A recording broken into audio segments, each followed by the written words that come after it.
Salut l'équipe, nous savons désormais que Namor sera dans le film Black Panther Wakanda Forever et du coup je vous fais une petite vidéo sur les théories que l'on pourrait voir dans ce film. On commence dès à présent la vidéo, let's go! Car finalement le Wakanda pourrait en fait être responsable de la guerre contre Namor et Atlantis dans Black Panther Wakanda Forever. Dans les bandes dessinées, la relation historique entre Wakanda et Atlantis est troublée. Les deux sont comptés parmi les soi-disant royaumes cachés de Marvel, des civilisations anciennes qui se sont cachées du reste de la race humaine jusqu'à nos jours. Mais Namor, prince d'Atlantis, a lancé une attaque massive contre Wakanda alors qu'il était sous l'influence de la force Phénix, déclenchant une guerre entre Wakanda de Black Panther et sa nation d'Atlantis. Bien que la guerre soit finie, les relations restent très tendues. Ça fait déjà un moment que les rumeurs circulent disant que Namor sera dans Black Panther 2, avec la star mexicaine Tenoch Huerta qui pourrait jouer le rôle du roi de l'Atlantide. En supposant que ces rumeurs soient correctes, l'un des plus grands conflits de l'histoire de Marvel Comics, la guerre entre Atlantis et Wakanda, qui a presque paralysé les deux nations, va bientôt arriver dans le MCU. Marvel met en place Atlantis depuis si longtemps avec un mystérieux hotspot Shield dans l'océan Atlantique dans Iron Man 2 et des rapports de tremblements de terre sous-marins inquiétants dans Avengers Endgame. Donc, en supposant que les rumeurs soient vraies, il serait excitant de voir cette configuration se réaliser. La plupart des téléspectateurs supposent qu'Atlantis sera l'agresseur dans Black Panther Wakanda Forever, mais cet argument pose un problème important. Dans le MCU, Namor n'a aucune raison claire de faire la guerre contre le Wakanda en particulier. Marvel ne peut pas suivre la voie d'Aquaman de DC, consistant simplement à demander à Namor de décider qu'il en a assez de la pollution des mers par l'humanité. Non seulement cela serait répétitif, plutôt que original, mais cela n'expliquerait pas pourquoi Atlantis ciblerait Wakanda de tous les pays. La nation africaine secrète n'est pas l'un des plus grands pollueurs du monde d'ailleurs, et au contraire, il est plus probable que Wakanda tombe d'une manière ou d'une autre sur Atlantis, forçant Namor et son peuple à sortir de l'ombre. Premier contexte, le Wakanda chercherait plus de vibranium, et la réponse pourrait bien se trouver dans ce métal précieux. Il y a plus de 2 millions d'années, une météorite riche en vibranium frappait le continent africain dans la région qui allait devenir le Wakanda. La poussière de vibranium recouvrait toute la zone et le rayonnement émis par le métal rare a conduit la flore et la faune à évoluer d'une manière unique.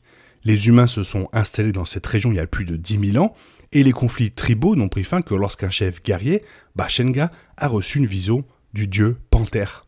C'est alors que Bashenga a été guidé vers la rare herbe en forme de cœur, une plante qui avait évolué dans les sols riches en vibranium, l'ingérer l'a transformée en la première panthère noire. C'est lui qui a unifié les tribus et établi la nation de Wakanda. Le vibranium est devenu la clé de la technologie de Wakanda, les scientifiques du pays ayant dévoilé des secrets scientifiques et une technologie respectueuse de l'environnement, bien au-delà de tout ce que l'on voit sur le reste de la planète. Alors pourquoi le Wakanda chercherait à obtenir plus de vibranium dans Black Panther Wakanda Forever ?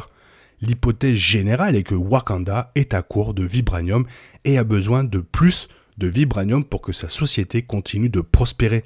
Le roi T'Challa a ouvert les frontières de Wakanda dans Black Panther et la demande croissante de vibranium aurait pu épuiser les principaux gisements trouvés au Great Mound où la météorite a frappé il y a plus de 2 millions d'années. Le problème central de cette théorie, cependant, est qu'il n'y a aucune preuve que la demande de vibranium ait augmenté de cette manière. Jusqu'à présent, la phase 4 du MCU n'a introduit qu'une seule nouvelle technologie du vibranium, les nouvelles ailes de Sam Winslow dans Le Faucon et le Soldat de l'Hiver. Il n'y a aucune raison logique de supposer que les mines du Grand Mont de Wakanda risquent d'être épuisées. Deuxième contexte, le Wakanda chercherait l'herbe en forme de cœur. Le Wakanda a une autre raison de rechercher plus que le vibranium. Il pourrait rechercher plus de flore et de faune qui ont été exposés au rayonnement du vibranium, en particulier pour remplacer l'herbe en forme de cœur. Bashenga a été le premier à ingérer l'herbe en forme de cœur il y a environ 10 000 ans, communiant avec Bast dans une expérience mystique et devenant le premier Black Panther. Chaque successeur a vécu la même expérience, ingérant l'herbe en forme de cœur et visitant le plan astral dans une vision.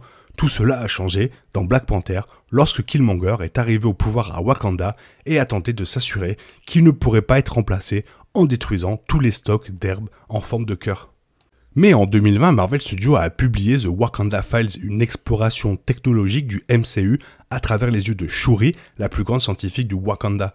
Selon The Wakanda Files, Shuri tentait désespérément de recréer l'effet de l'herbe en forme de cœur en utilisant un équivalent synthétique.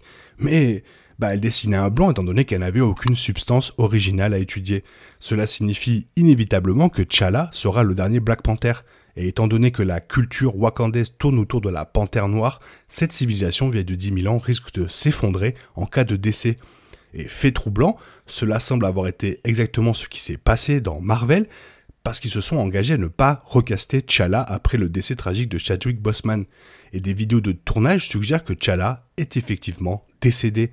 Une vidéo de la salle du trône de Wakanda a montré de nouvelles inscriptions sur ses colonnes. Certaines lettres ont été masquées, mais peuvent être déduites, et les inscriptions semblent indiquer « Reste au pouvoir, roi T'Challa, notre héros. C'était un honneur, Wakanda forever ». Si la civilisation wakandaise veut survivre, alors les Wakandais doivent découvrir soit plus d'herbes en forme de cœur, soit un substitut qui a un effet similaire. Leur meilleur pari serait de parcourir le globe à la recherche de toute trace de vibranium. Les météorites arrivent souvent en essaim, et il est tout à fait possible que celle qui a frappé le continent africain il y a plus de 2 millions d'années ait été accompagnée d'autres pierres. Si tel est le cas, il pourrait y avoir d'autres parties du monde où les plantes et la faune ont muté en raison du rayonnement du vibranium, créant quelque chose de similaire à l'herbe en forme de cœur. Troisième contexte, Atlantis est vraiment ce que recherchent les Wakandais. Dans les bandes dessinées, il n'y a que 2 endroits sur Terre où l'on trouve du vibranium, le Wakanda et l'Antarctique. Cependant, le MCU n'a jamais été une reproduction parfaite des bandes dessinées, et il est fort possible que dans cet univers partagé, une météorite vibranium ait heurté le fond marin quelque part dans l'Atlantique. Le vibranium aurait donc pu devenir le fondement de la civilisation atlante, tout comme il est devenu la base de la science et de la culture du Wakanda, et le rayonnement vibranium pourrait être responsable des fantastiques créatures sous-marines associées et de Namor. Le rayonnement du vibranium est unique et peut donc être détecté. Si l'Atlantis du MCU est en effet construit sur une base de vibranium, alors il est facile d'imaginer un scénario où les Wakandais ont découvert les gisements et ont envoyé une expédition au fond de la mer pour le vérifier. Il est important de se rappeler qu'il y a tout un écosystème dans les fonds marins, donc beaucoup de flore et de faune pourraient avoir muté.